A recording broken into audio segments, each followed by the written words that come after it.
Imagine standing on the edge of infinity, gazing out at the stars scattered like fragments of glass across a black canvas. Each star, each galaxy, burns with ferocity, yet their light travels billions of years to reach us as nothing more than faint pinpricks against the darkness. Their brilliance is muted by distance, their energy diluted by the vastness they inhabit. This is the paradox of existence.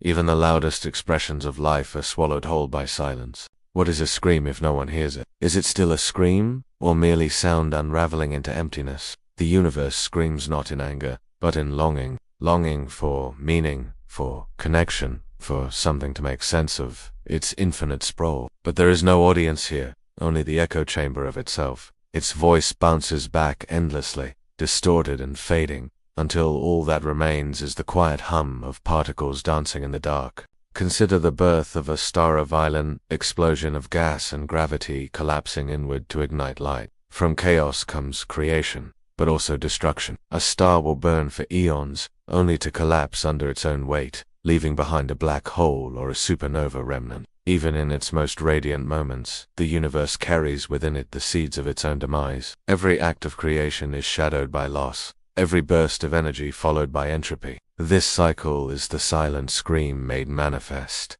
Beauty born from violence, life born from death, meaning born from absurdity. And then there's you, who exists somewhere in this cosmic drama, so small you could vanish without consequence, yet so significant that your consciousness dares to question why you're here at all. Your thoughts ripple outward like waves, searching for answers in a sea of uncertainty. But the universe offers no reply, not because it is cruel, but because it cannot answer what it does not know. It exists without purpose, without intent, screaming silently into the abyss just as you do when words fail. Perhaps this is why we feel such unease when we stare too long at the night sky. Somewhere deep inside, we recognize ourselves in the universe's cry. We see our own struggles reflected in its infinite uncertainty, our desires unmet, our questions unanswered. We create stories, art, science, love all, attempts to fill the silence, to give shape to the formless, to turn the universe's scream into a song. But consider this. Maybe the universe isn't screaming because it lacks answers. Maybe it's screaming because it has too many. Infinite possibilities stretch out before it, branching endlessly into futures unknown. For every question answered, 1,000 more arise. For every truth uncovered, a labyrinth of new mysteries opens up. The universe screams because it is overwhelmed by its own abundance, choked by the sheer weight of what it contains. Think about the concept of entropy, the slow, inevitable decay of order into disorder. Stars die, galaxies drift apart, and eventually, the universe itself may succumb to heat death, a state where all energy is evenly distributed and nothing can happen anymore. In this ultimate fate lies the final whisper of the universe's scream. The acknowledgement that everything, no matter how grand or intricate, must fade into stillness. Yet even in this inevitability, there is a strange kind of solace. The universe's silent scream reminds us that impermanence is part of its fabric. Nothing lasts forever, but nothing needs to. The fleeting nature of existence is what makes it precious. A single spark of light in the darkness holds infinite value precisely because it won't last. You, too, are part of this fleeting brilliance. Your life, however brief, contributes to the symphony of being. Every thought, every action, every moment of joy or sorrow adds another note to the music of existence. And though the universe may never fully understand itself, it continues to unfold, to expand, to scream silently into the void. In this way, the universe's scream becomes less a cry of despair and more a testament to persistence. It endures, not because it has a reason to, but simply because it can. And in doing so, it invites you to do the same, to persist, to explore, to find meaning in the silence, even if that meaning is temporary. Because perhaps the real beauty of the universe's silent scream lies not in its answers, but in its questions. Questions that linger, unanswered, inviting you to keep listening, keep wondering, keep dreaming. After all, it is in the spaces between the screams that we find the quiet courage to exist. Existence is not whole. It does not present itself as a singular, unified truth, but instead splinters into countless reflections, each one slightly distorted, slightly as, like a fractured mirror. Reality breaks apart the moment you try to grasp it. scattering its pieces across dimensions of thought, perception, and time. And in those shards, you see glimpses of something familiar yet foreign yourself, refracted endlessly. Imagine standing before this broken mirror. Each fragment reflects a version of existence that could have been, or perhaps still is, existing parallel to your own. In one shard, you are someone else entirely, a life unchosen, a path untaken. In another, the world bends under rules incomprehensible to your current understanding. The laws of physics unravel. Logic becomes fluid. These fragments do not lie, they reveal truths, but they are partial truths, incomplete glimpses of an ever-shifting whole. What does it mean to exist in such fragmentation? To be both observer and observed, subject and object. You move through life as if walking between these shards, catching flashes of meaning only to lose them again. One moment, you feel anchored, certain of who you are and what surrounds you. The next, doubt creeps in, whispering that everything you perceive is merely a construct, a fragile illusion held together by belief alone. Consider how memory fractures our sense of self. Memories are not static records, but living entities that warp over time. They rewrite themselves with every recollection, reshaping the past to fit the needs of the present. Who you were yesterday may no longer align with who you believe yourself to be today. Existence fractures further when you realize that even your identity is not singular but plural, a mosaic of experiences, roles, and relationships stitched loosely together. And then there's language, a tool we use to describe existence. Language itself is a fractured mirror, incapable of capturing the full spectrum of being. Words can point toward truth, but they cannot contain it. Every word you speak or write fractures the idea it seeks to express, leaving behind traces of meaning that others must piece together on their own. Communication becomes an act of approximation, a dance of mismatched reflections trying desperately to align. Even science, which strives for clarity and precision, reveals the fractured nature of existence. Quantum mechanics shows us a universe where particles exist in multiple states simultaneously until observed, collapsing into one possibility among many. Reality seems less like a solid foundation and more like a kaleidoscope, shifting unpredictably with each turn. What we call truth depends entirely on perspective, the angle at which you hold the mirror. This fracturing extends beyond the personal and into the collective. Societies fracture along lines of culture, ideology, and power. Histories fracture as narratives compete for dominance. Even time fractures, splitting into subjective streams of experience. A single event can ripple outward, creating infinite interpretations. Was it tragedy or triumph? Catastrophe or catalyst? The answer depends on which shard of the mirror you choose to look through. Yet, within this fragmentation lies a peculiar beauty. A fractured mirror multiplies light, scattering it into dazzling patterns. Similarly, existence multiplies possibilities, offering endless ways to interpret and engage with the world. There is freedom in recognizing that no single reflection holds ultimate authority. You are not bound to any one version of yourself or reality. Instead, you inhabit a space of potential, constantly recreating your understanding of what it means to be. Perhaps this is why art resonates so deeply. It embraces fragmentation. A painting, a poem, a song, they capture moments of existence without attempting to resolve its contradictions. They invite you to dwell in ambiguity, to find comfort in the cracks. Through art, we glimpse the wholeness hidden within the brokenness, a unity that emerges not despite fragmentation but because of it. But beware. Staring too long into a fractured mirror can unsettle you. The more you peer into the shards, the harder it becomes to distinguish between reflection and reality. Are you looking at the world, or is the world looking back at you? Does it matter? In the end, existence asks not for certainty but for participation. To exist is to step willingly into the fractured landscape, to navigate its jagged edges and fleeting harmonies. So let the fractures remain. Let them remind you that existence is not meant to be solved but experienced. That the brokenness of the mirror is not a flaw but a feature, a testament to the complexity and richness of being. And though the reflections may shift and shimmer, never quite aligning, they form a mosaic greater than any single image could ever be.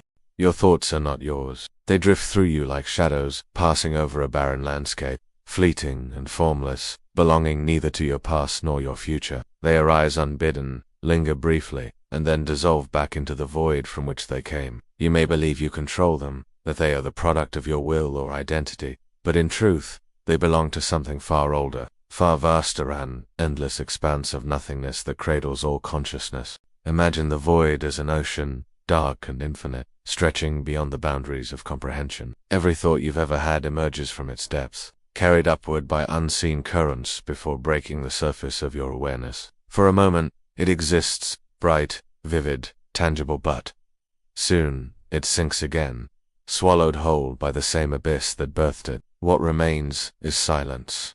The void does not cling to what it creates. It simply lets go, endlessly replenishing itself with new forms. Why do we cling so desperately to our thoughts if they are not truly ours? We assign them meaning, give them weight, build entire lives around their fragile shapes. Yet how often have you chased a thought only to watch it vanish, leaving behind a hollow ache of uncertainty? This is the nature of the void. It gives freely, but it takes just as swiftly. To think is to borrow, not to own. Consider the act of meditation, where the goal is to quiet the mind. As you sit in stillness, you begin to notice the relentless stream of thoughts pouring forth, each one clamoring for attention. But here's the revelation.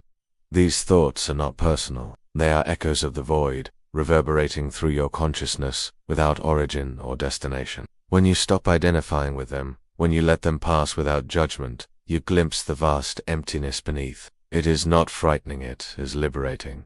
The void is not hostile. It simply is. And yet, this realization can be unsettling. If your thoughts belong to the void, then who are you? Are you merely a vessel, a conduit for forces beyond your control? Perhaps.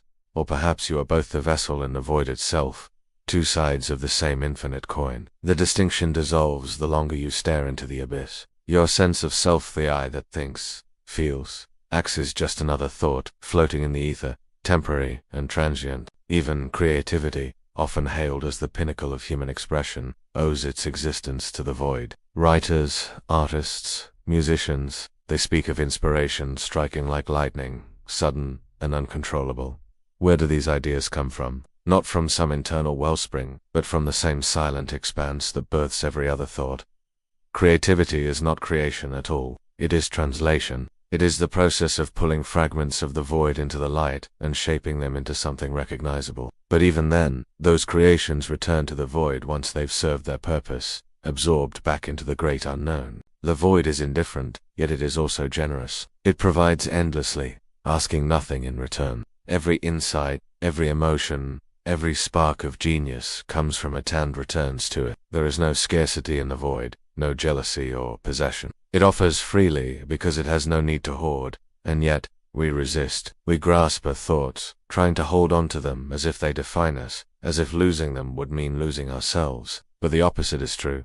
The tighter you cling, the more elusive they become. This paradox lies at the heart of existence. To live is to think, and to think is to engage with the void. There is no escape, no way to sever yourself from its influence. Even now, as you listen to these words, your mind generates responses, reactions, associations, all borrowed, all fleeting. Each one dissolves almost as quickly as it appears, leaving behind only the faintest trace of its passage. But there is peace in surrendering to this reality. When you stop fighting the impermanence of thought, when you accept that your mind is not a fortress but a threshold, you begin to experience freedom. Freedom from attachment, freedom from the illusion of control. The void does not judge you for your thoughts. Why should you judge yourself? Instead, allow them to flow naturally, like clouds drifting across an open sky. Watch them come and go, marvel at their beauty, and release them without regret. In doing so, you align yourself with the rhythm of existence. Life itself mirrors the void. It is constant motion, perpetual change. Nothing stays fixed, not even the ground beneath your feet.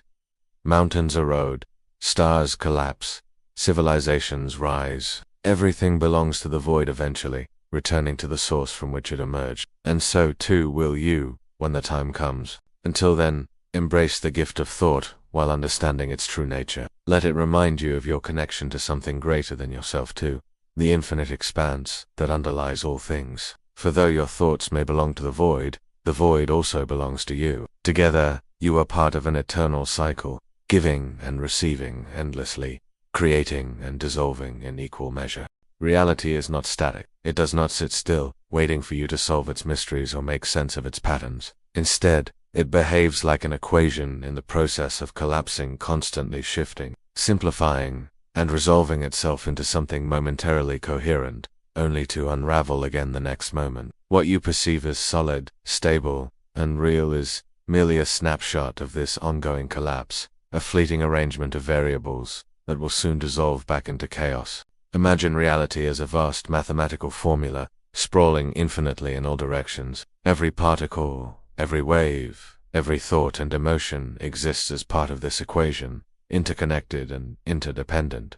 But this formula is never complete. It is always in motion, collapsing into specific outcomes based on observation, interaction, and chance. This is the essence of quantum mechanics, the idea that reality doesn't exist until it is measured, until some external force demands an answer from the infinite possibilities. You are both observer and participant in this grand calculation, shaping the outcome with every glance, every decision, every breath. But what happens when the equation collapses? Does it produce truth, or does it simply generate a version of truth, one among countless others? Think about how differently people experience the same event. Two witnesses to an accident may describe entirely contradictory details, each convinced of their accuracy. Their realities diverged because the equation collapsed differently for them, shaped by their perspectives, biases, and histories. Reality, then, is not singular but plural, a kaleidoscope of equations folding and unfolding across time and space. Consider memory,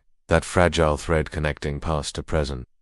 Memories are not recordings, they are reconstructions, equations solved anew each time you recall them. Details shift, emotions, color, perceptions, and gaps are filled with invented narratives. Each act of remembering collapses the equation slightly differently, altering your understanding of what happened. The past isn't fixed, it bends under the weight of interpretation, becoming something new with every retelling. Even language participates in this collapse. Words are symbols meant to represent ideas, yet they can never fully capture the complexity of those ideas. When you speak or write, you simplify the equation, distilling infinite nuance into finite form. The listener or reader then solves the equation again, interpreting your words through their own lens. Meaning multiplies, fractures, and transforms, proving that communication itself is an act of collapsing reality into shared understanding or misunderstanding. And yet, despite its fluidity, reality insists on presenting itself as stable.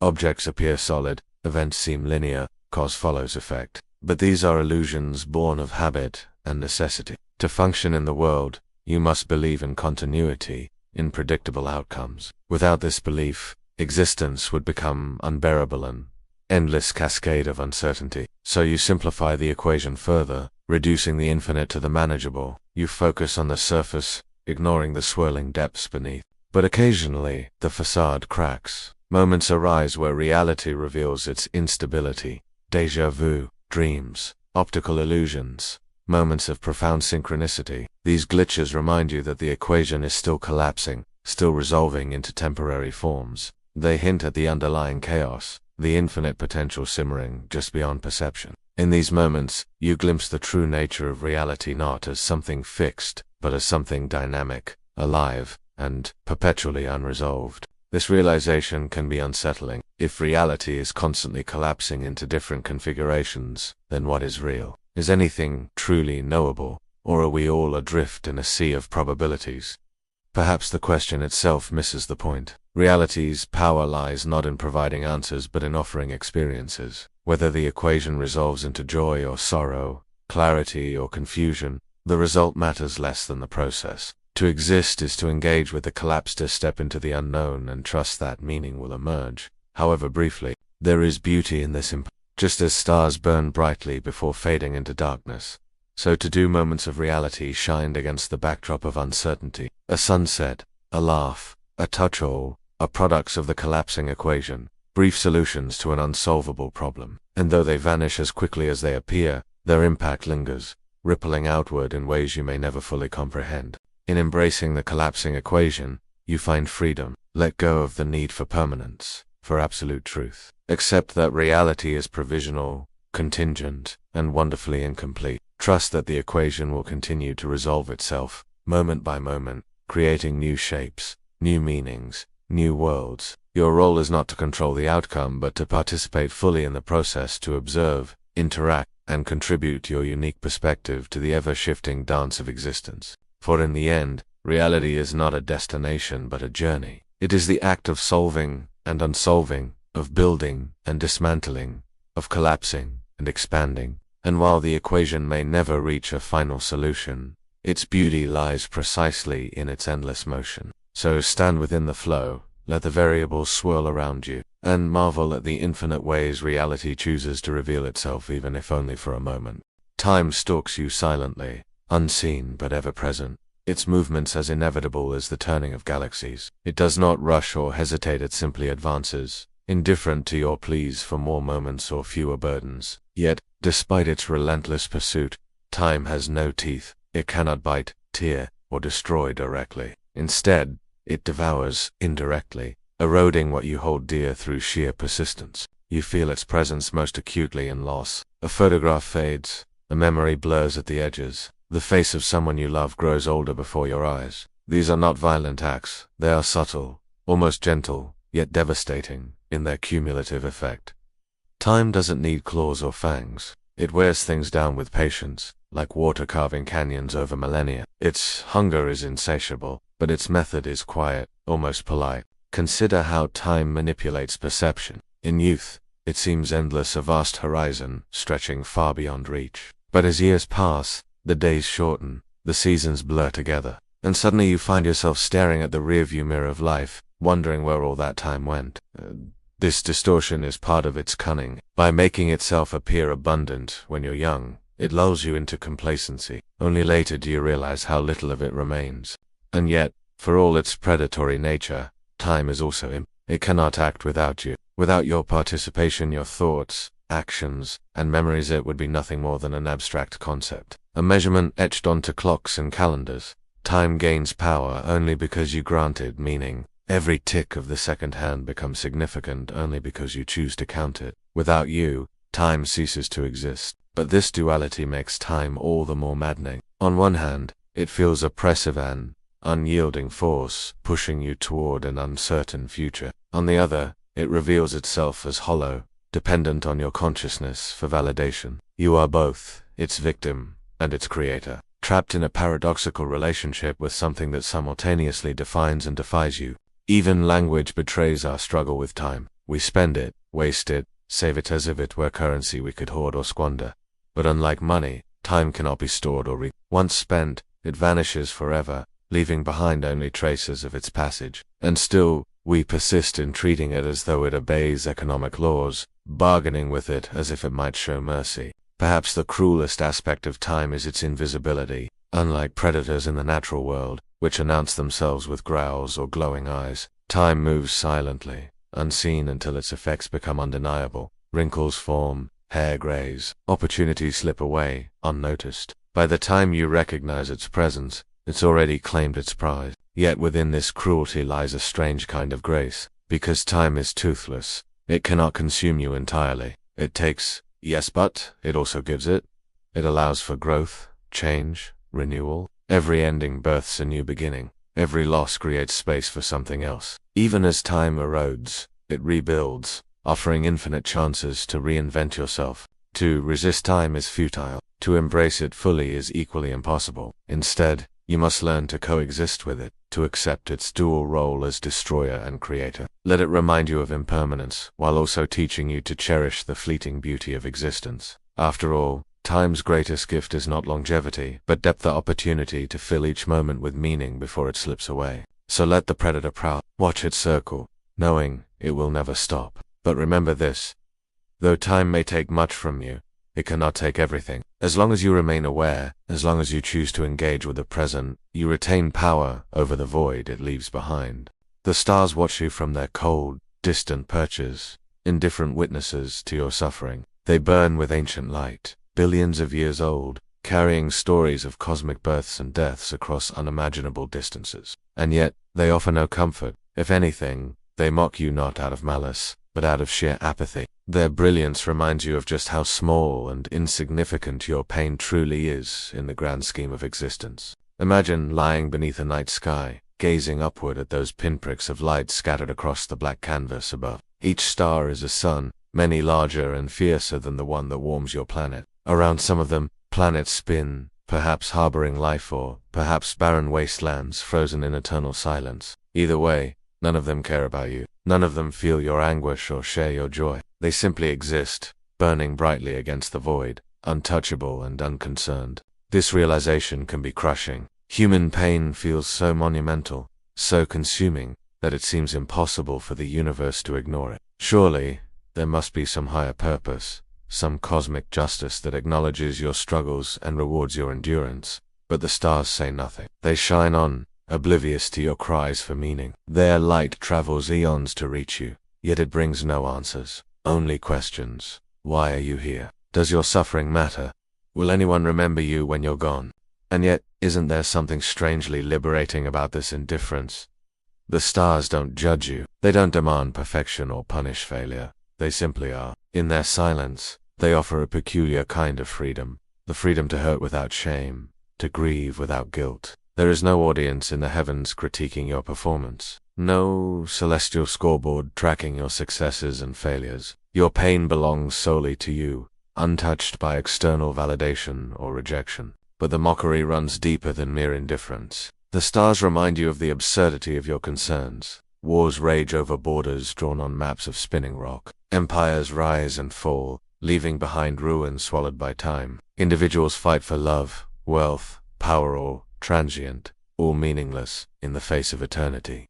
Meanwhile, the stars endure, unchanged by human folly. They witness civilizations come and go, their light illuminating countless dramas that ultimately amount to nothing. Yet even in this mockery lies a challenge. The stars dare you to rise above your insignificance, to create something beautiful despite knowing it will fade, to love fiercely, even though love ends, to live fully, even though life is brief. The stars don't care whether you succeed or fail, but they shine nonetheless, urging you to try. Perhaps this is why humans have always looked to the stars for inspiration, not because they provide answers, but because they provoke wonder. They force you to confront the vastness of existence and ask yourself, what will I do with my tiny slice of infinity? Will I rage against it, or will I use it as fuel for creation? In the end, the stars' mockery is not cruel but clarifying. They strip away illusions of importance, forcing you to reckon with raw truth. Your pain may be fleeting, but so is your ability to transcend it. So look up at the night sky and let the stars remind you of both your fragility and your resilience. Let them push you to make something of your brief, luminous moment in the cosmos. Nothingness waits patiently, a shadow lurking at the edges of everything, you know. It is not empty. It is full of absence, longing, potential. Like a vacuum, it pulls at the fabric of being, drawing all things toward its silent core. Nothingness hungers, not for destruction, but for completion, for the return of what was borrowed from it. Imagine standing at the edge of a dark forest, peering into the depths where light fails to penetrate. That darkness is not merely the absence of illumination. It is a presence, palpable and alive. It stretches outward, enveloping trees, rocks, even you, until distinctions blur and dissolve. This is the essence of nothingness, a force that erases boundaries, collapsing the known into the unknown. Nothingness terrifies because it represents dissolution. It is the void that swallows stars, the silence between heartbeats, the blank page waiting to be filled. It threatens to undo everything you've built, everything you've cherished. Yet it is also the womb of creation, the fertile emptiness from which all things emerge. Before there was something, there was nothing, and nothing still lingers, whispering promises of renewal and rebirth. Consider sleep, that daily descent into nothingness. Each night you surrender to unconsciousness, allowing the shadow to claim you. Memories fade, identities blur, and for a time, you cease to exist as an individual. And yet, you awaken renewed, your mind refreshed, your body restored. Sleep teaches you that nothingness is not an enemy but an ally, necessary counterpart to existence. Without it, life would burn itself out, exhausted by constant activity. But nothingness is not content to remain confined to dreams. It seeps into waking life, manifesting in moments of stillness, uncertainty, loss. Have you ever stared into a mirror and felt the person looking back at you become a stranger? Or walked through a familiar place and found it suddenly alien? These are glimpses of nothingness encroaching, reminding you that identity is fragile, that reality is constructed, that the line between being and non-being is thinner than you think. Even death, the ultimate expression of nothingness, carries this dual nature. It is the end of the self as you know it, but also the beginning of something new. Your atoms will disperse, rejoining the great cycle of matter and energy. The void will reclaim you, but it will also transform you, integrating you into the infinite web of existence. It is absorption, Nothingness moves like a shadow, following you wherever you go. It is in the spaces between words, the pauses between breaths, the gaps between thoughts. It is the canvas upon which life paints itself, the silence that gives sound its shape. Without nothingness, there could be no something. Without shadow, there could be no light. And yet, its hunger is insatiable. It demands more, always more. More endings, more beginnings, more transformations. It pushes you to let go, to release what you cling to trust in the process of becoming. To resist nothingness is to deny change, to freeze yourself in stasis. To embrace it is to flow with the currents of existence, to allow yourself to be reshaped again and again. So do not fear the hungry shadow. Do not run from its pull. Instead, step into it willingly, knowing that it holds within it the seeds of creation. Let it remind you that endings are not final, that absences carry possibilities, that even in the darkest void, light can be born. For nothingness is not the opposite of being. It is the foundation upon which being stands, and without it, there would be no dance of existence at all. Imagine, for a moment, that your existence was never supposed to happen, that somewhere in the vast machinery of the cosmos, a universe governed by laws so precise they seem almost divine, an error occurred. A miscalculation, a glitch, and suddenly, here you are. A cosmic typo, an accidental flourish in the grand narrative of existence. You weren't planned, you're simply a serendipitous anomaly, a fleeting deviation from the intended order. This idea might sound unsettling at first. After all, humans crave significance. We want to believe our lives have purpose, that we fit neatly into some larger design. But what if the opposite is true? What if your presence in this universe is less about destiny and more about randomness, less about meaning and more about chaos? Would that diminish your value or amplify it? Consider the scale of the cosmos. The universe contains over 100 billion galaxies, each home to billions of stars, many with planets orbiting them. Among these trillions upon trillions of celestial bodies, Earth is just one speck, a pale blue dot adrift in infinite blackness. And on this tiny rock, amidst countless species and billions of people, you emerged, not because the universe willed it, but because a series of improbable events aligned perfectly. The right atoms collided, the right genes combined, the right conditions persisted long enough for life to take hold.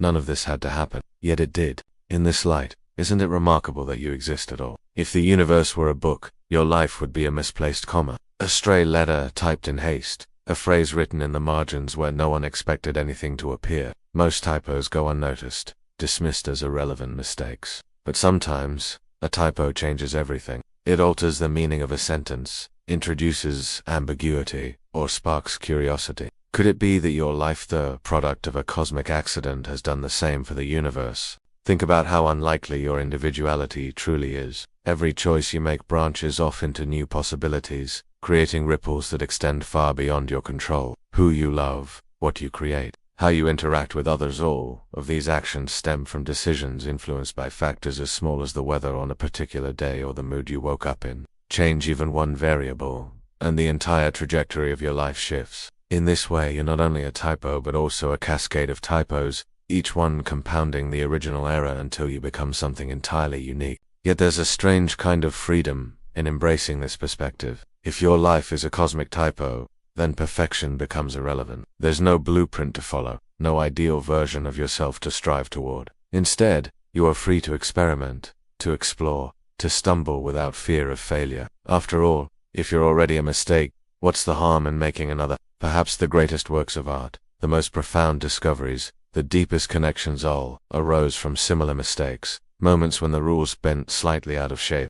Even suffering takes on a different tone when viewed through this lens. Pain often feels cruelly intentional, as though the universe singled you out for punishment. But if your life is a typo, then your struggles aren't punishments, they're simply part of the equation. Inevitable consequences of existing within such a complex system. Suffering, like joy, is incidental, arising naturally from the interplay of forces both seen and unseen. It doesn't define you any more than happiness does. Both are fleeting, temporary states, products of the same chaotic process that brought you into being. And yet, despite its accidental origins, your life carries weight. Like a typo in a novel, your existence disrupts the flow of the story, forcing the reader, in this case, the universe, to pause and reconsider. You introduce uncertainty, complexity, and nuance. Without you, the narrative would proceed smoothly, predictably, uneventfully. With you, it becomes richer, stranger, more unpredictable. Isn't that worth celebrating? Of course, the notion of being a cosmic typo raises uncomfortable questions. If you're an accident, does that mean your contributions don't matter? Does it render your efforts meaningless? Not necessarily. Meaning isn't inherent, it's constructed. You assign value to your actions, relationships, and creations. Whether or not the universe notices is beside the point. What matters is how you choose to engage with the world, how you transform the raw material of existence into something meaningful for yourself, if no one else. Perhaps the beauty of being a typo lies precisely in this. You're proof that accidents can lead to wonder. Look around you. So much of what makes life extraordinary comes from imperfection. The crackle of static in a song, the asymmetry of a face, the unpredictability of human behavior, all of these flaws add depth and texture to experience. They remind us that perfection is sterile, while imperfection is alive. By existing as a typo, you embody this principle, contributing to the richness of reality simply by being who you are. So let the universe be indifferent. Let it churn forward, oblivious to your presence. After all, indifference is not cruelty, it's opportunity. As a cosmic typo, you occupy a space outside expectation, unburdened by obligation. You can write your own story, however messy or unconventional it may be. Or better yet, you can leave the story unfinished, allowing others to interpret your mark however they see fit. Either way, you've already made an impact, however small, on the infinite tapestry of existence. Because in the end, maybe the universe needed you after all, not as part of its plan, but as proof that plans aren't everything. Maybe the greatest gift the cosmos has to offer isn't order, but spontaneity. And maybe your life, your beautiful, accidental, imperfect life, is the most eloquent expression of that gift. Death whispers to you constantly, though you rarely hear it. Its voice is soft, almost imperceptible, carried on the wind, hidden in the silence between heartbeats. It doesn't shout or demand attention, it waits patiently, knowing that eventually, you'll listen. When it finally speaks your true name, you'll understand that death is not an enemy but a guide, leading you back to the source from which you came. From the moment you're born, death begins. Its quiet courtship. It follows you everywhere, marking time in subtle ways. The falling of leaves, the fading of sunlight, the gradual erosion of mountains. These are reminders that nothing lasts forever, not even you. Yet instead of embracing this truth, most people resist it, clinging desperately to illusions of permanence. They build monuments, amass wealth, chase immortality through legacy. But death cares little for such efforts. It knows that all things return to dust, no matter how hard you fight against it. What does it mean to say that death whispers your true name? Names are powerful symbols, anchors that tether identity to existence. But the names you carry throughout life, those given to you by others, are mere approximations. They reduce you to labels, categorizing you according to societal norms, familial expectations, cultural frameworks. Your true name, however, transcends language. It belongs not to the world of form but to the realm of essence. It is the vibration of your soul, the resonance of your being, the silent hum that echoes beneath every thought, word, and action. Only death can reveal it, because only in dying do you shed the layers that obscure your core. Consider the paradox of identity. Throughout life, you construct a self, a persona built from memories, roles, achievements, failures. This self feels real, tangible, yet it's nothing more than a story, a narrative stitched together from fragments of experience. When death arrives, it unravels this story, thread by thread, stripping away everything that isn't essential. At first, this unraveling feels terrifying. Who are you without your titles, your possessions, your relationships? Stripped bare, you confront the void, the emptiness that lies beneath the surface. But here's the secret. The void is not empty. It is full of potential, possibility, pure being. In death, you merge with this void, dissolving back into the infinite expanse from which you emerged. This dissolution is not annihilation. It is absorption. Just as water returns to the ocean, so too do you return to the source, rejoining the great cycle of existence. Death doesn't destroy you, it transforms you, revealing your true nature as inseparable from the whole. Every culture tells stories about death, attempting to make sense of its inevitability. Some depict it as a ferryman guiding souls across rivers, others as a skeletal figure wielding a saw. These myths serve a purpose. They humanize death, making it less abstract and more approachable. But beneath the symbolism lies a universal truth. Death is a threshold, a liminal space between worlds. Crossing it requires surrender, not to despair, but to trust. Trust that whatever awaits on the other side is neither better nor worse than what you leave behind. It simply is. Even in life, death offers glimpses of its wisdom. Moments of deep meditation, intense grief, profound orthesius experiences often feel like brushes with mortality. Time slows, boundaries blur, and you touch something eternal. These moments teach you that death is not separate from life. It is woven into its fabric. Every ending births a beginning. Every loss creates space for renewal. To fear death is to misunderstand its role in the cycle. Still, the fear persists. It's natural to recoil from the unknown, to cling to what's familiar. But consider this. Fear itself is a form of resistance, a refusal to accept reality as it is. When you stop resisting, when you open yourself to death's whisper, you discover peace. Peace, not because death promises salvation, but because it reveals the futility of struggle. All battles cease in the face of eternity. All victories fade. What remains is the quiet certainty that you are exactly where you're meant to be. Ultimately, death's whisper is an invitation to live fully, authentically, without attachment to outcomes. Knowing that your days are numbered gives each moment greater weight, greater significance. You begin to cherish the ordinary, the warmth of sunlight on your skin, the sound of laughter, the rhythm of your breath. These simple pleasures become sacred, infused with the knowledge that they won't last forever. When death finally calls your true name, don't be afraid to answer. Step forward willingly, leaving behind the burdens of ego, expectation, regret. Trust that you'll be received with open arms, welcomed back into the embrace of infinity. For, in death, you find not an ending but a continuation, a seamless transition from one state of being to another. And in that transition, you remember who you truly are.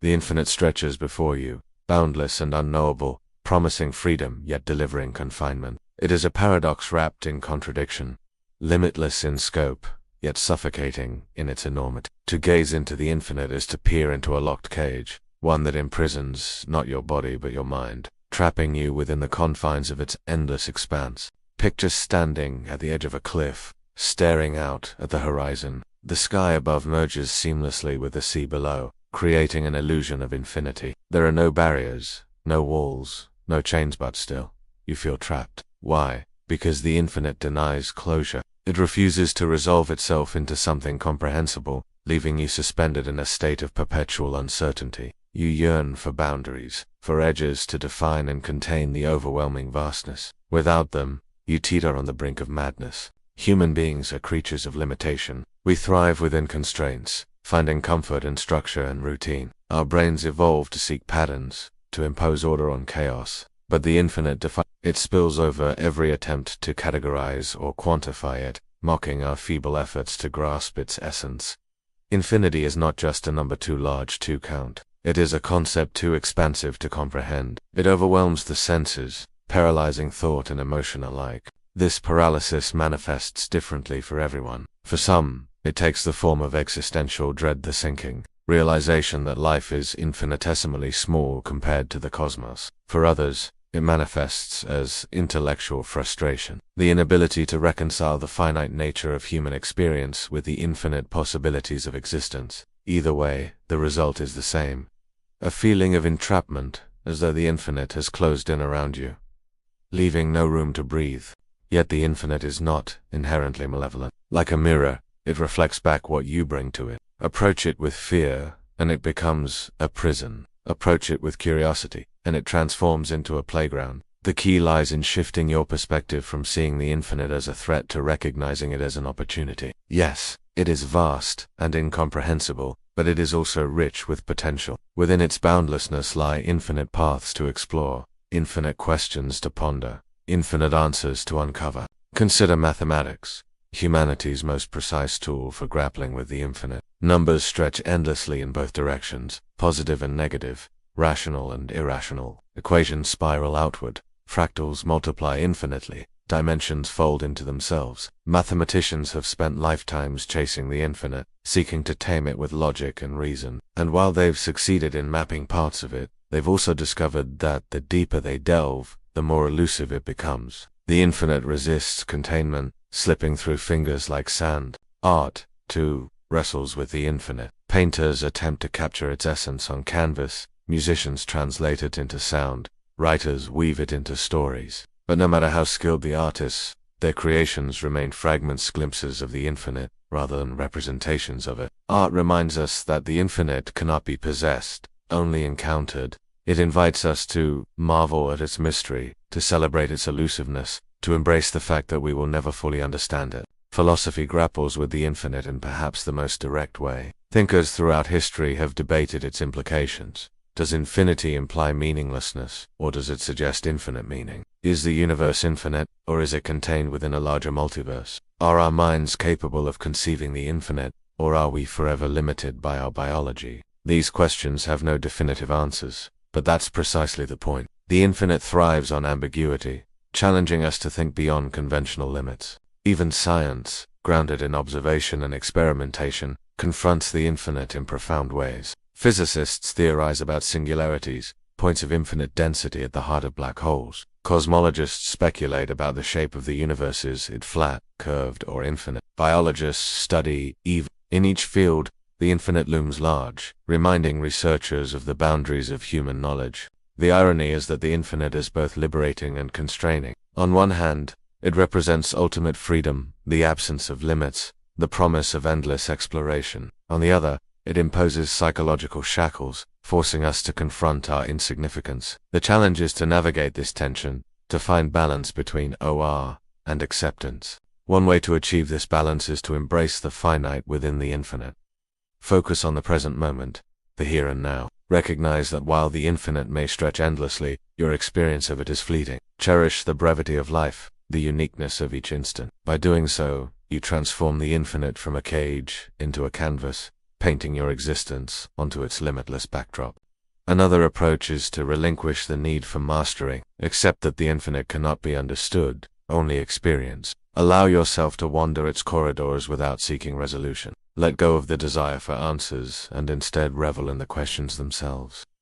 In this act of surrender, you unlock the cage, stepping into the infinite not as a prisoner but as a participant. In the end, the infinite is what you make of it. It can be a source of terror or inspiration, confinement or liberation. The choice is yours. Will you allow it to trap you, or will you use it as a springboard for growth? Will you shrink from its vastness, or will you step boldly into its embrace? Remember this: the infinite is not your enemy. It is a reflection of your own boundless potential, waiting to be realized. So turn the key, open the door, step inside the locked cage of the infinite and discover that the bars were never real.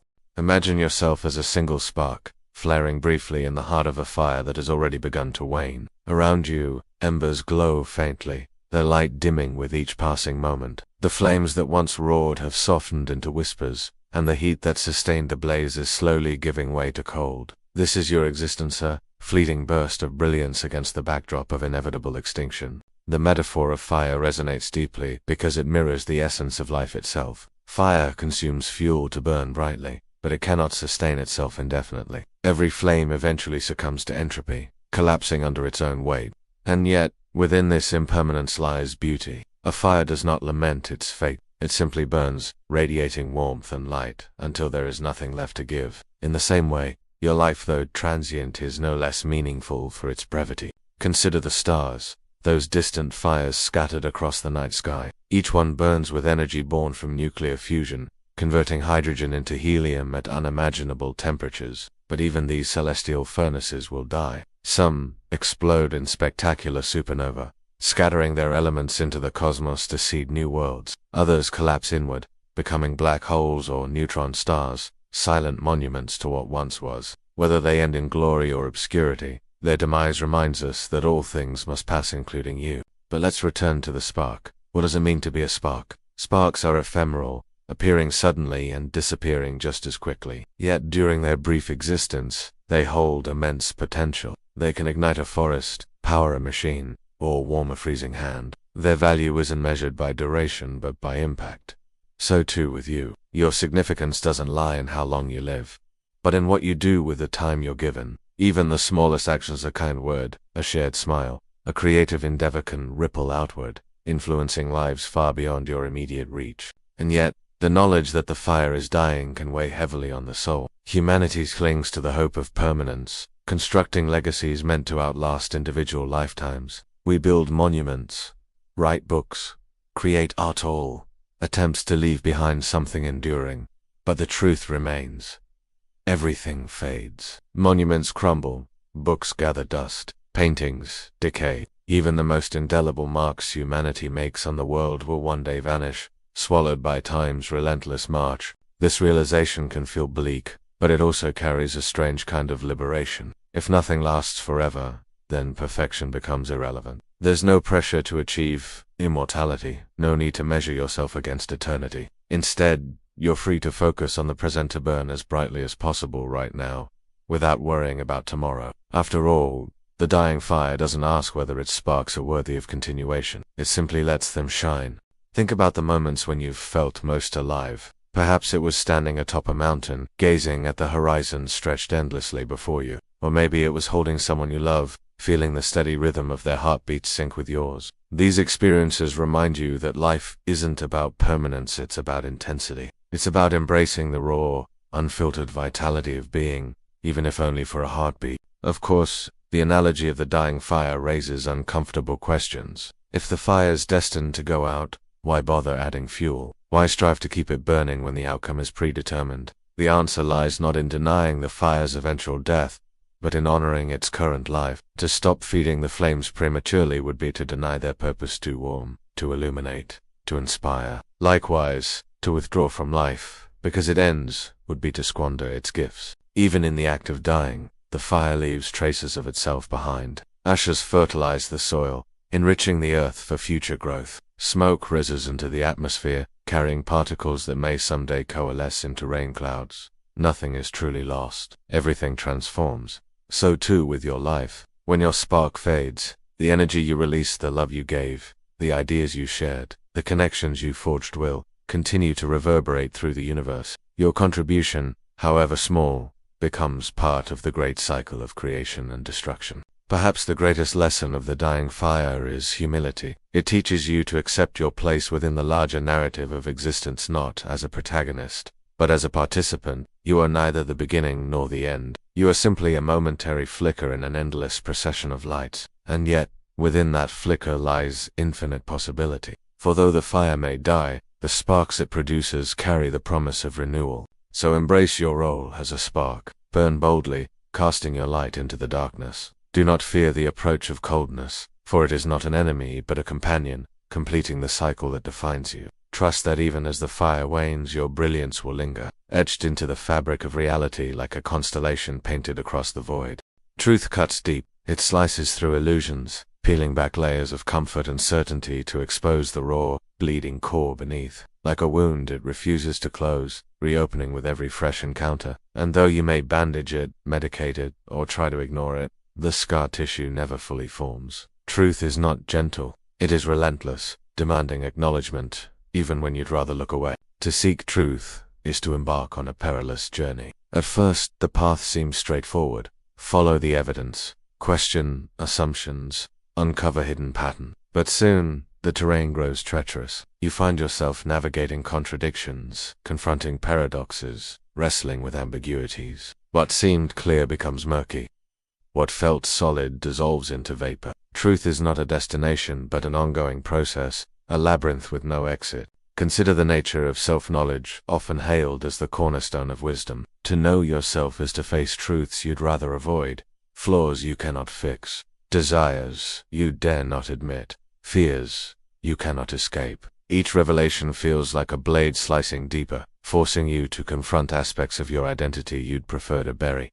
Yet, denial offers no solace. The wounds fester unless brought into the light, where they can at least begin to heal, or so you hope. But healing is rarely complete. Even after years of reflection, therapy, or meditation, the scars remain tender. A single memory, a careless remark, a triggering event can reopen old wounds, flooding you with emotions you thought resolved. This is the nature of truth.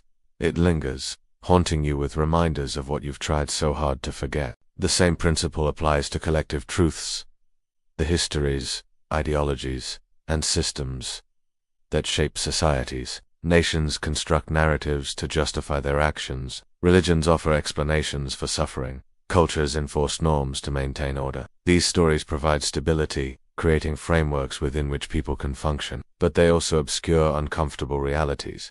Injustices ignored, voices silenced. When these truths surfaces, they inevitably tear apart the fabric of consensus, leaving communities fractured and individuals disillusioned. Take, for example, the history of colonization. For centuries, colonizers justified their conquests with tales of progress, civilization, and salvation. Only recently have we begun to acknowledge the atrocities committed in the name of empire, genocide, exploitation, cultural erasure. Uncovering these truths has been painful, forcing nations to grapple with legacies of violence and oppression. Apologies ring hollow, reparations fall short, and reconciliation remains elusive. The wounds refuse to heal because the damage runs too deep. Even science, often regarded as the ultimate arbiter of truth, struggles with this paradox. Scientific theories evolve over time, replacing outdated models with newer, more accurate ones. But each revision exposes the limitations of previous understandings, revealing gaps in knowledge that challenge our sense of progress. The pursuit of truth becomes a Sisyphean task,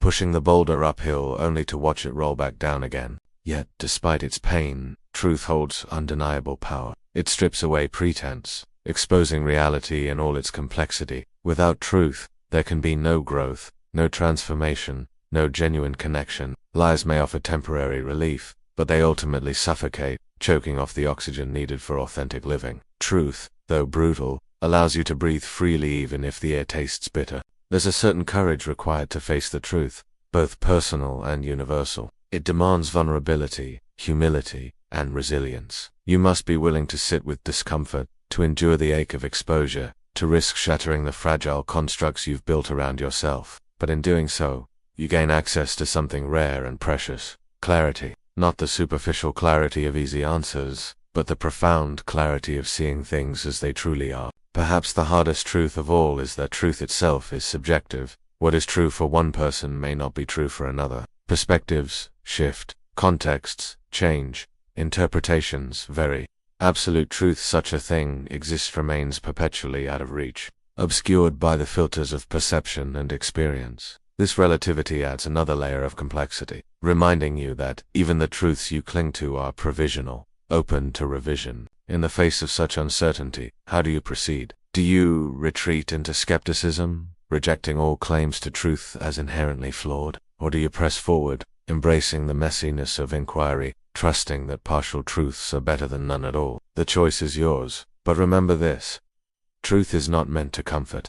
It is meant to challenge, to provoke, to awaken. To engage with it fully is to accept the inevitability of pain and the possibility of transcendence. Because in the end, truth is not just a wound, it is also a teacher. It shows you where you've been hurt, where you've caused harm, where you need to grow. It forces you to confront the parts of yourself and the world that resist change, urging you toward greater awareness and accountability. Though the wounds may never fully heal, they bear witness to your journey, marking the places where you've dared to see clearly, to speak honestly, to live authentically. So, let the truth cut you. Let it bleed. Let it teach you. For, in its sharpness lies the promise of renewal, a chance to remake yourself and the world around you. One painful revelation at a time. The cosmos dreams, though it does not sleep. Its dreams are vast and ancient, woven from the threads of stars, galaxies, and dark matter. Within these dreams lie visions of endings, not apocalyptic explosions or fiery collapses, but quiet, silent withdrawals into nothingness. The cosmos dreams of its own end, not out of despair but out of necessity. For every beginning must have an ending, and every dream must culminate in awakening or oblivion. What does it mean for the cosmos to dream? Dreams are typically associated with consciousness, with minds capable of imagination and abstraction. But the cosmos possesses no brain, no nervous system, no ego. Its dreaming is not deliberate. It is instinctual, arising from the interplay of forces that govern its existence. Gravity pulls, electromagnetism repels, nuclear reactions fuse and split. Together, these interactions create patterns, rhythms. These cosmic dreams take many forms. Stars are born, burn brightly, and die, their remnants seeding the next generation of celestial bodies. Galaxies collide, merging into new configurations that defy prediction. Black holes consume matter, distorting space-time and challenging our understanding of physics. Each phenomenon represents a chapter in the cosmos's dream journal, a record of its subconscious yearnings and fears. But beneath the surface of these grand narratives lies a darker thread. The dream of scientists theorize about the ultimate fate of the universe, proposing scenarios ranging from the Big Freeze to the heat death.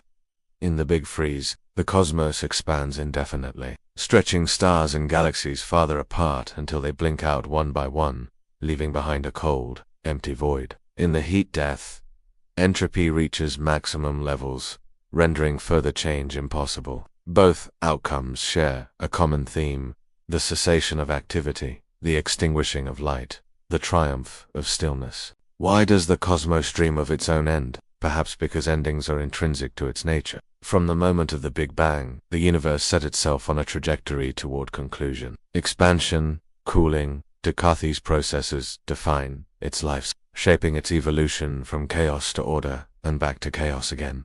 The cosmos does not resist this trajectory. It embraces it, incorporating the inevitability of death into the fabric of its being. Humanity, too, reflects this duality. We dream of endings constantly, crafting stories about apocalypse, judgment, rebirth. These myths serve multiple purposes. They entertain, they instruct, they console, but they also reveal a deeper truth that we are products of the cosmos, inheritors of its tendencies toward creation and destruction. Our dreams mirror its dreams, amplifying its themes on a smaller scale. Consider how civilizations rise and fall, mirroring the birth and death of stars. Empires expand, reaching zeniths of power and influence before contracting into oblivion. Cultures flourish, producing art, science, philosophy, only to be absorbed by successor societies. Even individuals follow this pattern, growing from infancy to maturity. Everything moves in cycles, oscillating between growth and decay, presence and absence.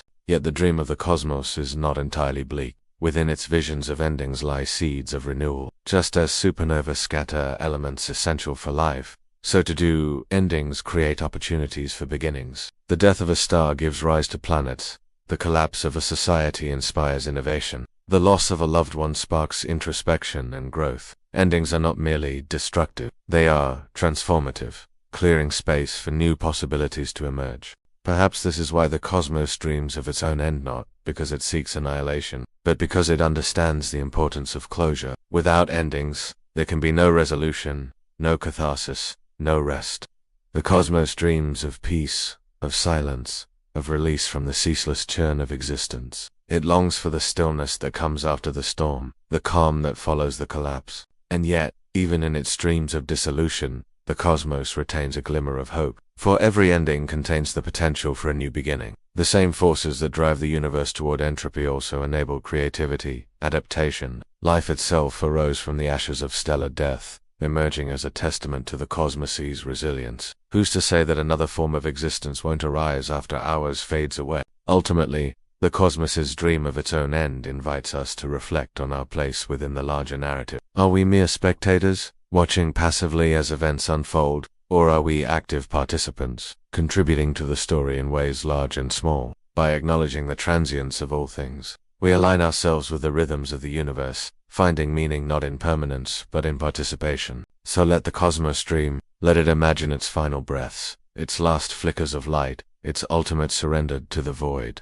And as you listen to its dreams, remember that you, too, are part of the story. Your life, however brief, adds texture to the tapestry, enriching the cosmos's vision with your unique perspective. Whether the dream ends in darkness or light, in silence or song, your contribution matters. For in the end, the cosmos's dream is also your dreamer shared imagining of what it means to exist, to endure, to transcend.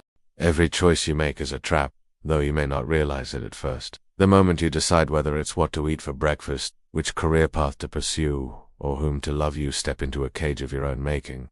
Choices are not liberating. They are constraining. They force you to commit to one possibility while abandoning countless others, narrowing the infinite expanse of potential into a single, finite outcome. And yet, you cannot escape them. Life itself is a series of decisions, each one locking you further into the labyrinth of existence. Imagine standing at a crossroads, surrounded by paths stretching in every direction. Each path represents a different version of yourself, a different future waiting to unfold. But here's the catch. Once you choose a path, the others disappear. You'll never know what might have been if you'd taken a different route. This loss is the price of decision-making, the hidden cost of freedom. Every choice eliminates possibilities, leaving behind only the echoes of roads not traveled. Consider how much energy you expend, deliberating over even the smallest decisions. Should I stay, or should I go? Should I speak up or remain silent?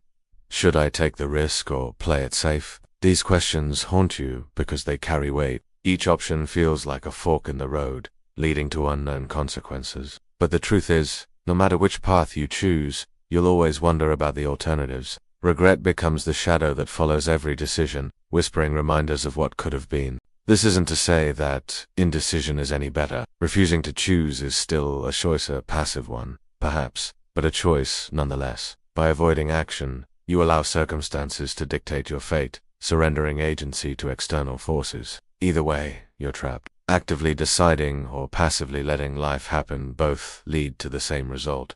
Confinement within the boundaries of your choices. Even morality complicates the process. Every ethical dilemma presents a double bind. Do you prioritize honesty or kindness, justice or mercy? There's rarely a clear right answer. Choosing one value often means sacrificing another, creating internal conflict. The more conscientious you are, the heavier the burden of decision-making becomes. Morality transforms choice into a moral trap, where every action carries guilt and every inaction breeds regret. But why does this feel so suffocating? Why does choosing even something as trivial as picking a restaurant feel like stepping into quicksand? The reason lies in the nature of identity. Every choice reinforces who you believe yourself to be. If you choose pizza over sushi, you affirm your preference for comfort food. If you quit your job to travel the world, you declare your commitment to adventure. Each decision shapes your narrative, solidifying your sense of self. But identity is fragile, constantly shifting under the pressure of new experiences. When you make a choice, you lock yourself into a version of yourself that may no longer fit tomorrow. Trapped again. The paradox is that freedom itself is the source of the trap. Without choice, life would be predetermined, mechanical, devoid of responsibility. Yet with choice comes uncertainty, anxiety, and the weight of accountability. You long for autonomy, but autonomy demands sacrifice. To choose is to relinquish other possibilities, to close doors you can never reopen. Freedom, then, is not liberation, it's limitation disguised as empowerment. Still, there's a strange kind of beauty in this entrapment. Traps are not inherently bad, they serve a purpose. A spider's web traps prey, sustaining life. A snare captures animals, providing food or protection. Similarly, the traps of choice sustain the fabric of existence. Without decisions, life would stagnate, frozen in indecision. Choices propel you forward, forcing growth, adaptation, and transformation. Even when they feel restrictive, they keep you moving, evolving, becoming. Perhaps the key to navigating this maze of traps is to shift your perspective. Instead of viewing choices as prisons, see them as opportunities to shape your reality. Yes, every decision closes some doors,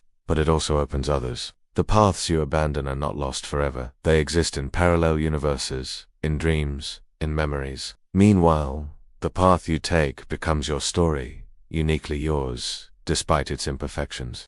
Another approach is to embrace choices don't have to define you permanently. Just as you can change your mind, you can rewrite your narrative. The trap of choice loses its power when you recognize that it's temporary. Nothing is set in stone, not your identity, not your destiny, not your regrets. You can always pivot, adapt, reinvent. Life is fluid, and so are you. Ultimately, the trap of choice teaches resilience. It forces you to confront uncertainty, to accept ambiguity, to live with contradictions. You learn to tolerate discomfort, to trust your instincts, to forgive yourself for mistakes. These skills are invaluable, equipping you to navigate not just decisions, but life itself. In this way, the trap becomes a teacher, guiding you toward wisdom and strength. So let the trap close around you. Let it hold you tight as you wrestle with decisions large and small. Trust that within its confines lies the power to create, to grow, to transform. For every choice, however limiting, is also an invitation and opportunity to step boldly into the unknown, knowing that even in the tightest trap, there is room to breathe. Your soul is not your own. It is a borrowed echo, reverberating through time and space, shaped by forces far older and vaster than you. Its origins lie beyond memory, beyond comprehension, rooted in the collective consciousness of humanity. the rhythms of nature, the mysteries of the cosmos. To claim ownership of your soul is to misunderstand its essence. It belongs not to you, but to everything. Echoes are remnants of sound, vibrations that linger after the initial noise has faded. They distort slightly with each repetition, growing fainter until they dissolve into silence. Your soul operates in much the same way. It carries traces of past lives, ancestral legacies, cultural narratives, and universal truths. These influences ripple through you, shaping your thoughts, emotions, and actions without your conscious awareness. What you call you is merely the latest iteration of a timeless pattern, a fleeting manifestation of something eternal. Think about the stories passed down through generations, the myths, legends, and histories that form the backbone of human culture. These tales are echoes of souls long gone, whispers from ancestors who sought to leave their mark on the world. When you hear these stories, you resonate with them, recognizing fragments of yourself within their words. Their struggles become your struggles, their triumphs your triumphs. In this way, their souls live on through you, blending with your own to create a mosaic of identity. Even science hints at the interconnectedness of all things. Quantum mechanics suggests that particles can influence each other instantaneously across vast distances, a phenomenon known as entanglement. Biologists observe symbiotic relationships between organisms, demonstrating how life depends on cooperation and exchange. Cosmologists trace the origins of the universe back to a singularity, where everything was united in a single point of infinite density. These discoveries remind us that separation is an illusion. Your soul, like everything else, is part of a greater whole. Yet the idea of borrowing your soul can feel disorienting. If it doesn't belong to you, then who are you? Are you merely a vessel, a conduit for energies beyond your control? Or are you something more, a unique expression of the infinite, shaped by but not confined to the echoes that flow through you? The answer lies somewhere in between. You are both borrower and creator, inheritor and innovator. Your task is not to reject the echoes but to harmonize with them, finding your voice within the symphony of existence. Consider the role of memory in shaping identity. Memories are echoes of the past, imprints left behind by experiences that continue to influence you. But memories are not static. They evolve over time, reshaping themselves to fit the needs of the present.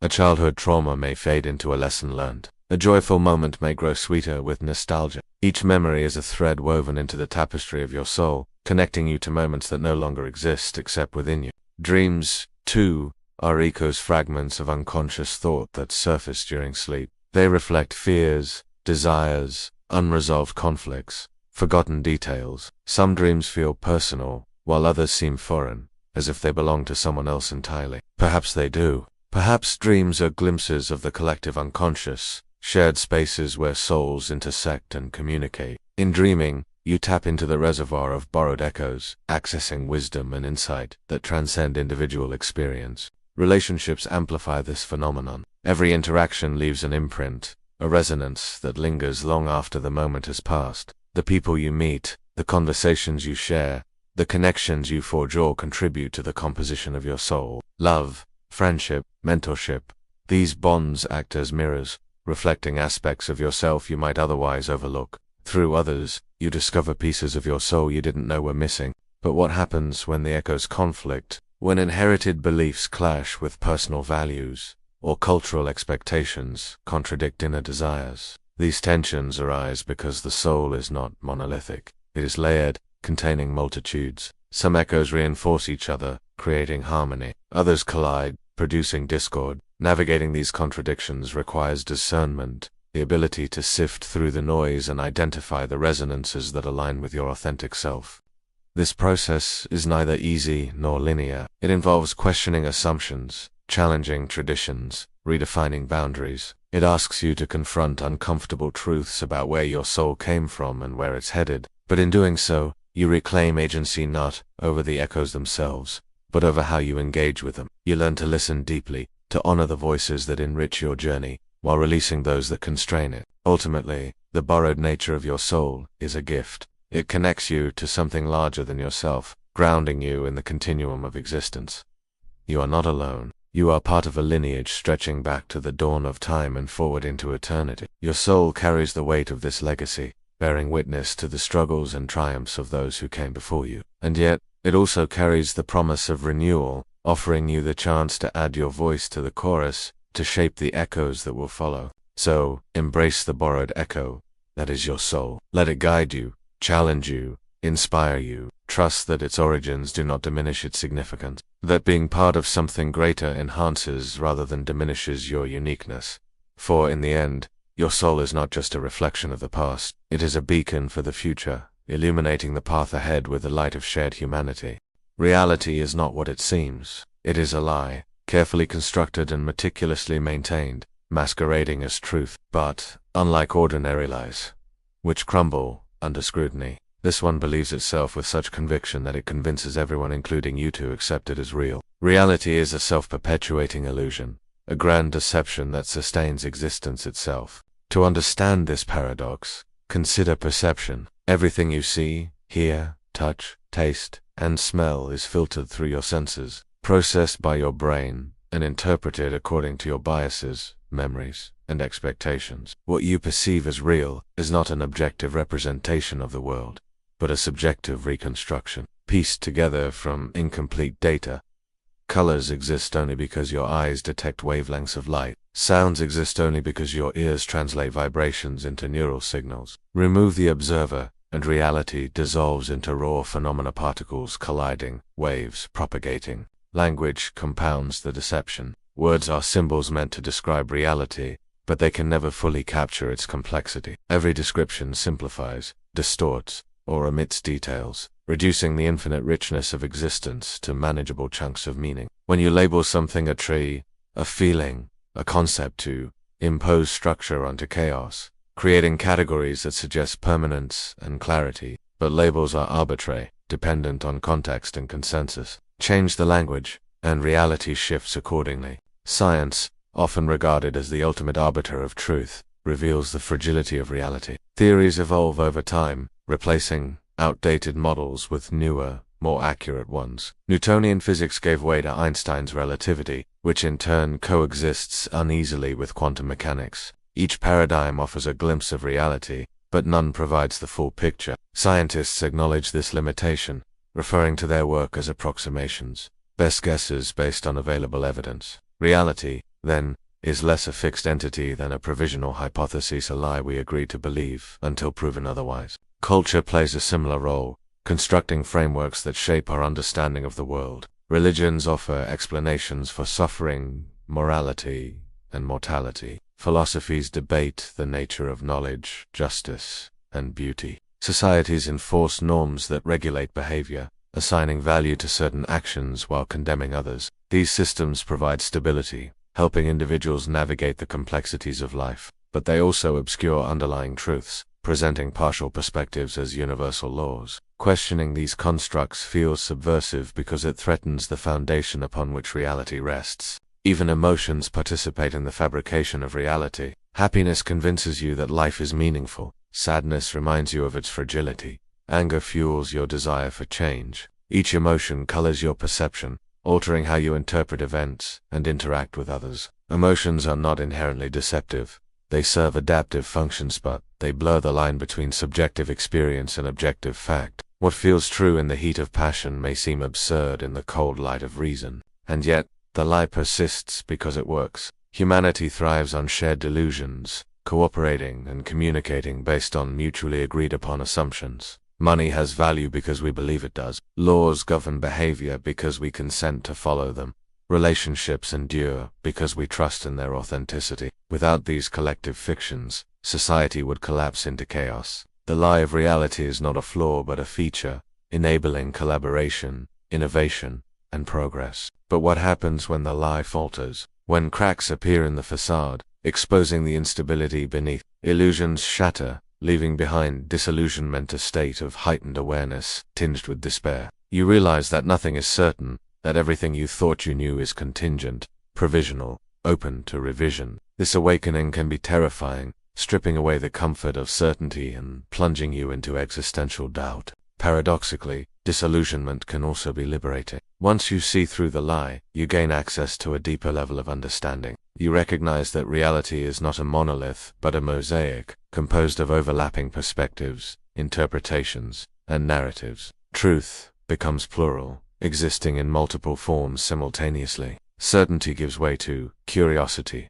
dogma to dialogue, fear to fascination. The lie of reality loses its grip, replaced by a dynamic interplay of possibilities. Art embodies this tension beautifully. Paintings, poems, films, they expose the seams of reality, revealing the artifice that holds it together. Surrealists depict impossible worlds, challenging viewers to question the boundaries of logic and imagination. Abstract artists strip away familiar forms, inviting audiences to engage with pure sensation and emotion. Storytellers craft alternate realities, exploring what might happen if the rules shifted slightly. Art reminds us that reality is malleable, susceptible to reinterpretation and in the end, the lie of reality serves a purpose. It creates coherence out of chaos, order out of entropy. It allows us to function, to connect, to dream, but it also challenges us to remain vigilant, to question assumptions, to seek truth beyond appearances. By acknowledging its existence, we open ourselves to the infinite potential of what reality could become. So let the lie persist, let it sustain the delicate balance of existence. But remember this: reality is not fixed. It is fluid, adaptable, endlessly creative. You are both participant and co-creator, contributing to the ongoing construction of the world. Trust in the lie when it serves you, but don't hesitate to dismantle it when it no longer fits. For in the dance between belief and skepticism lies the true essence of being. The present moment slips through your fingers like sand in an hourglass, disappearing before you can fully grasp it. It arrives unannounced, lingers briefly, and vanishes just as quickly, leaving behind only traces of its passage. The present is not a gift, it is a thief, stealthily stealing time from under your nose, carrying away seconds, minutes, hours, without remorse. And yet, despite its thievery, it is both your tormentor and your salvation. Imagine trying to catch the present. You reach for it, but the instant your hand closes around it, it evaporates into the past. Even as you read these words, the act of comprehension transforms them into history. By the time you finish this sentence, the beginning has already faded. This relentless movement forward defines existence itself, propelling you along a timeline that refuses to pause or rewind. The present mocks your attempts to hold onto it, reminding you that life is inherently fleeting. But why does the present steal so mercilessly? Because it must. Time operates on a principle of perpetual motion, unable to stop or stagnate. If the present lingered even for a heartbeat, would disrupt the delicate balance of reality. Consider what happens when water freezes. Molecules lock into place, halting their natural flow. Similarly, if the present were to remain static, existence would collapse under the weight of inertia. Change requires movement, and movement requires loss. To preserve the continuity of life, the present must keep moving, even if it leaves devastation in its wake. This theft manifests in countless ways throughout your life. Think about how memories fade over time. A vivid experience, our first kiss, a breathtaking sunset. A moment of triumph becomes dimmer with each recollection. Details blur, emotions soften, until all that remains is a shadow of the original event. The present robs you of sharpness, replacing clarity with nostalgia. Yet nostalgia itself is a kind of theft, distorting the truth by romanticizing the past. In this way, the present steals twice. Once when the moment occurs, and again when you try to remember it. Even anticipation falls prey to the present's cunning. When you look forward to something, a vacation, a reunion, a milestone, you imagine it in perfect detail, savoring the promise of joy. But when the moment finally arrives, it never quite lives up to your expectations. The gap between anticipation and reality reveals the present's trickery. It tempts you with possibilities, only to snatch them away the instant they materialize. What remains is disappointment, a reminder that the present cannot be captured or controlled. And yet, there's a strange kind of beauty in this impermanence. Because the present is fleeting, it forces you to cherish it. Knowing that each moment will vanish compels you to pay attention, to immerse yourself fully in whatever is happening right now. Mindfulness practices tap into this awareness, teaching you to observe without judgment, to appreciate without attachment. By focusing on the present, you reclaim a measure of control not over time itself, but over how you experience it. Still, the present's thievery extends beyond individual moments. Entire lifetimes slip away unnoticed, stolen piece by piece until nothing remains. Birthdays blur together, seasons cycle endlessly, and suddenly you find yourself staring at the rearview mirror of life, wondering where all the years went. This realization can be devastating, prompting questions about legacy, purpose, meaning, did you use your time wisely, or did the present rob you blind while you weren't looking? Perhaps the hardest part of the present's theft is the inevitability of death. Every second stolen brings you closer to the end, a fact that haunts human consciousness uniquely among species. Animals live instinctively, unconcerned with mortality. Humans, however, are acutely aware of their finite nature. This awareness creates tension, driving us to create, to connect, to leave behind something enduring. Yet no matter how hard we try, the present ensures that everything fades eventually. Art decays, monuments crumble, stories are forgotten. The present takes everything, sparing nothing. But here's the paradox. The present's theft also enables renewal. Without loss, there could be no growth, no transformation, no evil. Every ending births a beginning. Every absence creates space for present. The present may steal relentlessly, but it also gives generously. It offers opportunities to start anew, to reinvent yourself, to embrace change. Loss becomes fertile ground for possibility, reminding you that life is not about permanence but about process. Consider how creativity thrives on imp. Writers draft and redraft, erasing sentences to make room for better ones. Artists paint over mistakes, transforming errors into masterpieces. Musicians experiment with melodies, discarding notes that don't fit. Each act of creation involves letting go, surrendering to the flow of the present.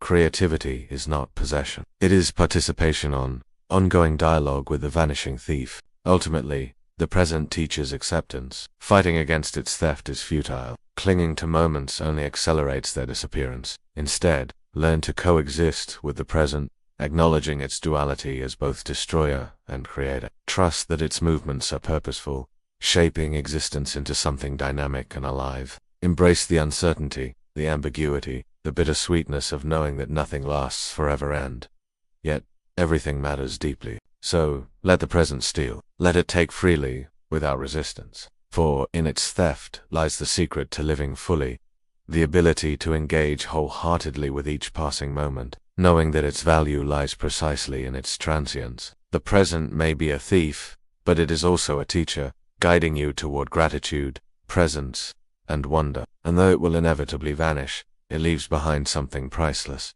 the memory of having been truly alive. What if you are not the pinnacle of creation, the crowning achievement of cosmic design? What if, instead, you are the universe's regret, a mistake it wishes it could undo, a flaw marring its otherwise elegant symmetry? This idea might sound harsh, even cruel, but it carries within it a profound truth.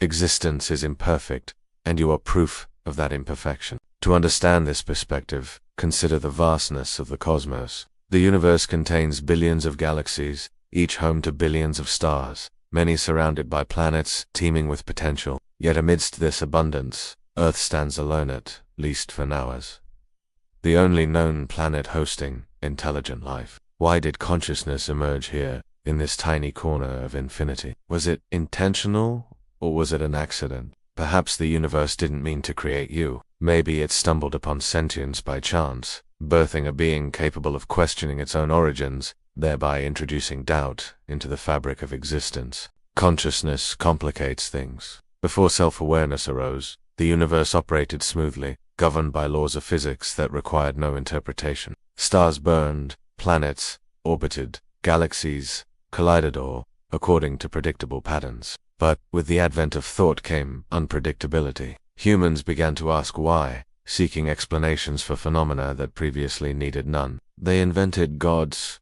philosophies, sciences, attempting to impose order on chaos. In doing so, they disrupted the harmony of the cosmos, introducing subjectivity into an objective system.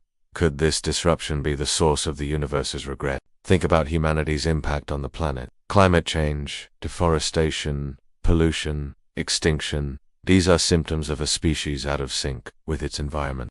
The Earth groans under the weight of human activity, struggling to maintain balance. Is this what the universe envisioned when it allowed life to flourish? Or is it evidence of a cosmic misstep, a deviation from the intended path? Perhaps the universe regrets granting humans the tools of destruction, enabling them to wreak havoc on a scale unmatched by any other species. Yet the regret runs deeper than environmental damage. Humanity's capacity for cruelty rivals its capacity for compassion. Wars, rage, ideologies, clash, injustices. Despite advances in technology, medicine, and communication, suffering remains rampant. The same intelligence that allows humans to explore the stars also enables them to inflict unimaginable pain on one another. Is this duality the coexistence of brilliance and brutality a reflection of the universe's ambivalence? Does it mourn the darkness within its light, the shadow cast by its spark? Even art, often hailed as humanity's highest achievement, reflects this tension.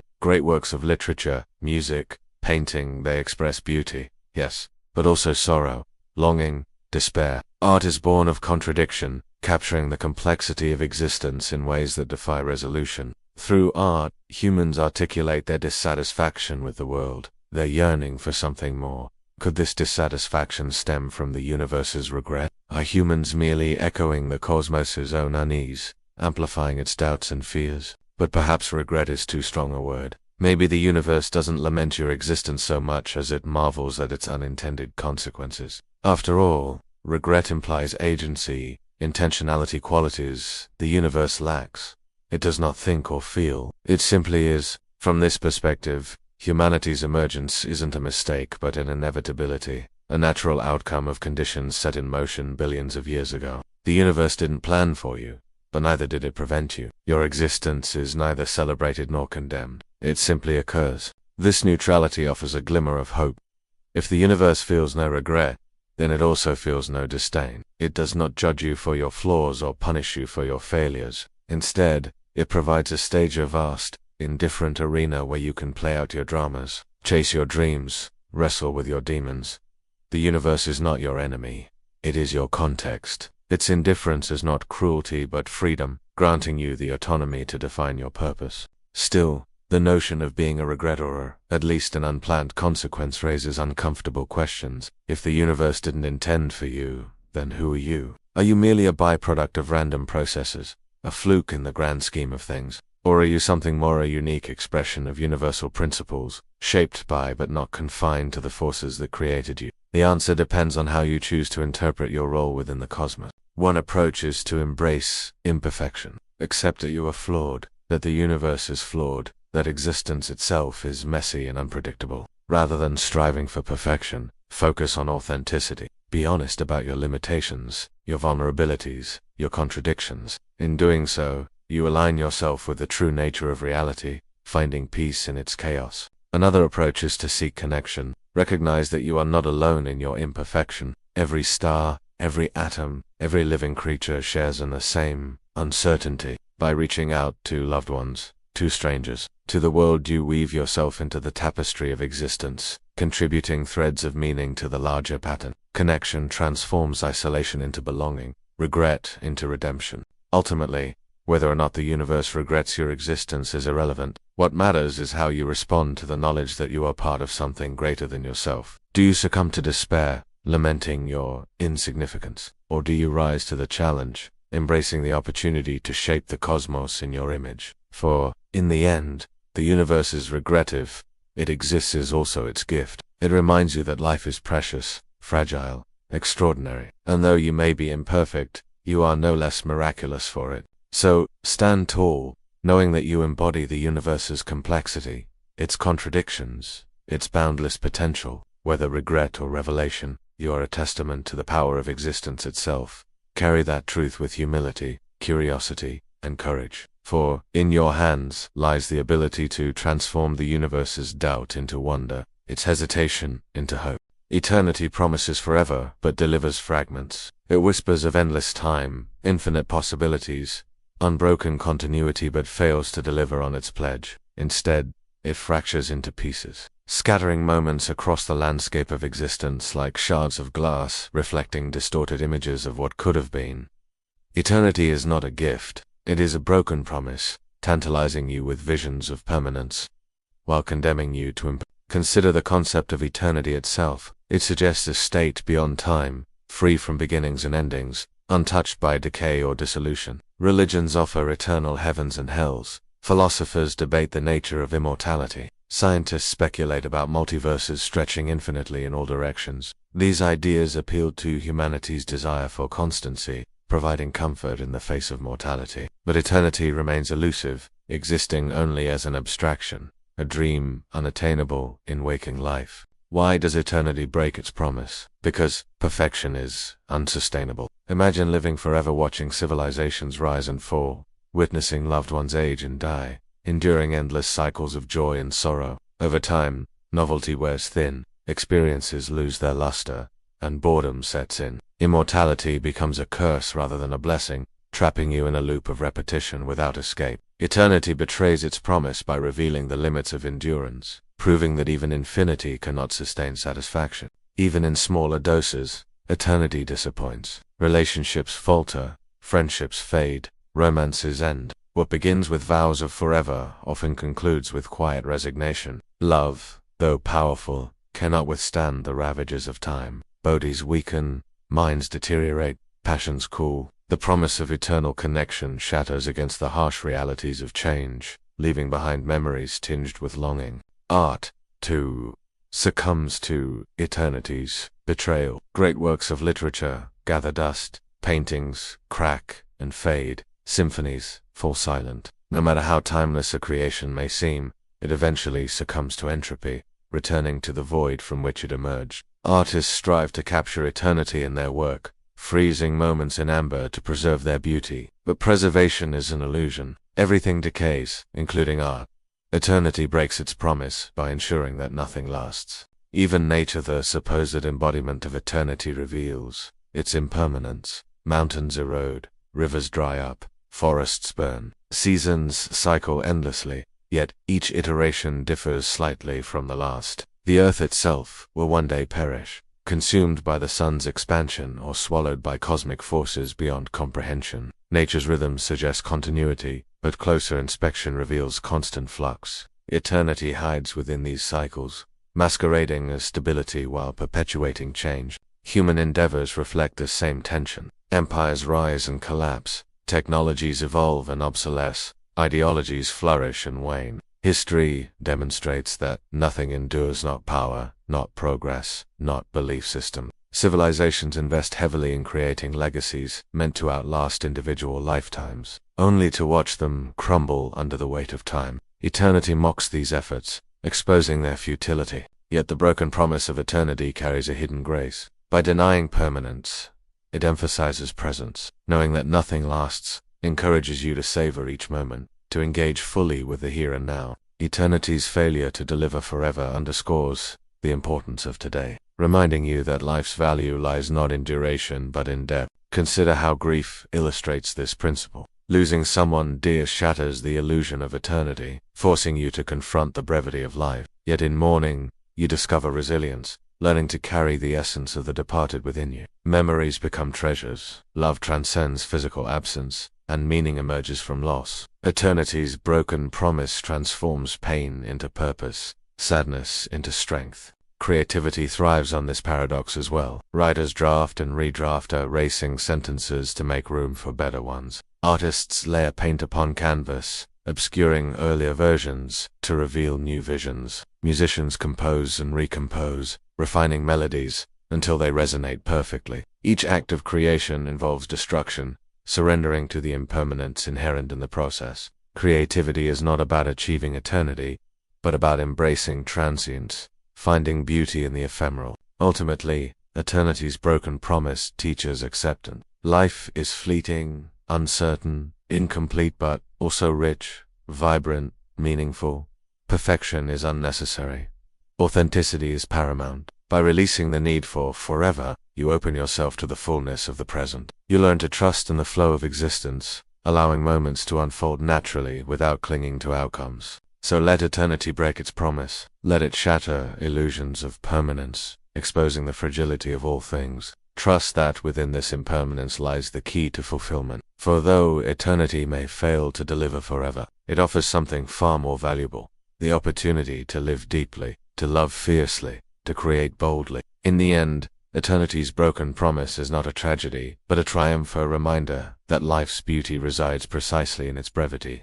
The void is not empty, it is full of silence, full of absence, full of knowing. It watches you from the edges of consciousness, observing your every move, thought, and emotion with detached precision. The void knows you better than you know yourself, not because it possesses superior intelligence, but because it sees you without filters, without illusions, without pretense. It strips away the layers of identity you've constructed, revealing the raw essence beneath. Imagine standing at the edge of a dark forest, peering into the depths where light fails to penetrate. That darkness is not mere absence, it is presence, palpable and alive. It stretches outward, enveloping trees, rocks, even you, until distinctions blur and dissolve. This is the essence of the void of force that erases boundaries, collapsing the known into the unknown. It sees through your masks, piercing the facade you present to the world, and uncovering the truth you hide even from yourself. Why does the void see so clearly? Because it exists outside the constraints of ego,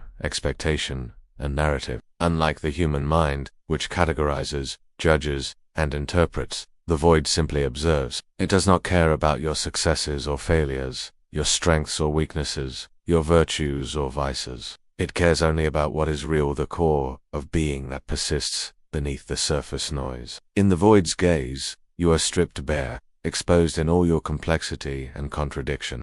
This exposure can feel terrifying. Most people spend their lives building identities, crafting stories to explain who they are and why they matter. These narratives provide comfort, offering structure and meaning in a chaotic world. But the void dismantles these constructs effortlessly, revealing the emptiness at their center. Who are you without your titles, your achievements, your relationships? Stripped of external validation, you confront the abyss, the nothingness that lies beneath the surface. Yet within this confrontation lies liberation. The void does not judge, it simply reflects. Its silence invites introspection, encouraging you to examine the beliefs, assumptions, and habits that shape your sense of self. As you peer into the void, you begin to recognize patterns, repetitive behaviors, limiting thoughts, emotional triggers that keep you trapped in cycles of suffering. Awareness becomes the first step toward transformation, empowering you to rewrite the script of your life. Consider how fear operates. Fear convinces you that danger lurks around every corner, that failure is catastrophic, that vulnerability is weakness. But the void sees through fear's deception, exposing it as a construct designed to protect the ego. When you confront the void, fear loses its grip, replaced by clarity and calm. You realize that the worst-case scenarios haunting your imagination rarely come to pass, and even when they do, you survive. The void teaches resilience, showing you that you are stronger than your fears. Love, too, undergoes scrutiny in the void's presence. Romanticized notions of soulmates, happily ever afters, unconditional devotion, are they genuine, or are they projections of unmet needs? The void reveals love's dual nature, its capacity to heal and harm, to unite and divide, to elevate and devastate. By stripping away the void helps you cultivate authentic connections based on mutual respect, empathy, and acceptance. Love becomes less about possession and more about partnership, less about fantasy and more about reality. Even creativity thrives in the void's shadow. Artists often describe inspiration as arising from emptiness, a blank page, a silent room, a quiet mind. The void demands honesty, pushing creators to dig deeper, to unearth truths hidden beneath layers of convention. Great works of art emerge not from certainty but from uncertainty, not from abundance but from scarcity. The void reminds you that true creativity requires surrender, letting go of control and allowing something greater to flow through you. But perhaps the most profound lesson the void offers is humility. It shows you that you are not the center of the universe, nor are you separate from it. You are both infinitesimal and infinite, a paradox contained within the fabric of existence. The void connects you to everything while simultaneously reminding you of your insignificance. This duality fosters an appreciation for the mystery of being, the wonder of simply existing despite the odds. Still, the void's knowledge can feel overwhelming. Knowing yourself fully means acknowledging your flaws, your contradictions, your limitations. It means accepting that you will never have all the answers, that some questions are meant to remain unanswered. The void doesn't offer solutions. It deepens the inquiry, inviting you to sit with discomfort and embrace ambiguity. Yet this discomfort is fertile ground. Within the void's stillness lies potential for growth, for change, for transcendence. By confronting the void, you reclaim agency over your life, choosing to act from authenticity rather than reaction. You learn to trust yourself, not the self you project to the world, but the self that endures beyond appearances. This inner self is resilient, adaptable, eternal. Ultimately, the void's wisdom is compassionate. It does not seek to destroy you but to awaken you. By revealing the fragility of your constructs, it encourages you to build anew, this time with intention and awareness. The void knows you better than you because it sees you as you truly are, unfinished, imperfect, yet inherently whole. It holds up a mirror, reflecting not just your shadows but also your light. So let the void know you. Let it strip away the layers, exposing the essence that lies beneath. Trust that in its emptiness resides fullness, in its silence, understanding. For the void is not an enemy, it is a guide, leading you toward the truth of who you are. And though the journey may be daunting, the destination is worth it. A life lived authentically, deeply, meaningfully. In the void's embrace, you find not annihilation but affirmation, not loss but liberation.